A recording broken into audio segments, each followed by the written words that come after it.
BJP बेशर्मी में अपने सारे रिकॉर्ड तोड़ रही है। देश ने बीजेपी की एक और बेशर्मी देखी जब देश की संसद में गरीब जनता का मजाक उड़ाया गया। हमारे प्रधानमंत्री यदि 80 करोड़ गरीबों को फ्री का खाना दे रहे हैं, फ्री फंड का खाना दे रहे हैं, तो क्या हम बधाई के पात्र नहीं है? क्या हमको प्रधानमंत्री जी को बधाई नहीं देना चाहिए?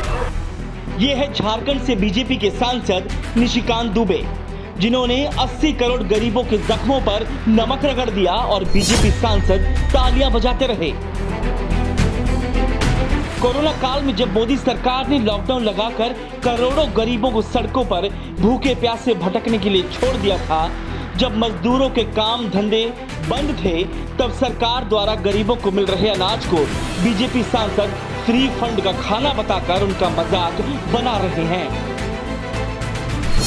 भरी संसद में देश के गरीब मजदूर का ऐसा उपहास कभी नहीं हुआ था। हमारे प्रधानमंत्री यदि 80 करोड़ गरीबों को फ्री का खाना दे रहे हैं, फ्री फंड का खाना दे रहे हैं, तो क्या हम बधाई के पात्र नहीं है? इन्हें शायद पता नहीं, जिस खाने को ये फ्री फंड का बता रहे हैं, उस खाने का पैसा भाजपा के कार्यालय से नहीं, जनता के टैक्स के पैसे से आता है। अपनी जनता को भोजन देना हर सरकार का फर्ज होता है, लेकिन निशिकांत दुबे जनता पर एहसान जता रहे हैं। हमारे प्रधानमंत्री यदि 80 करोड़ गरीबों को फ्री का खाना दे रहे हैं, फ्री फंड का खाना दे रहे हैं, तो क्या हम बधाई के पात्र नहीं है? जनता को फ्री फंड का खाने वाली बीजेपी ये बताएगी कि उनके सांसदों को फ्री फंड में क्या क्या मिलता है। दिल्ली और संसदीय क्षेत्र में बंगला, साल में 50,000 यूनिट बिजली, 40 लाख लीटर पानी, फ्री हवाई यात्रा, फ्री रेल यात्रा। क्या ये फ्री फंड का नहीं है निशिकांत जी?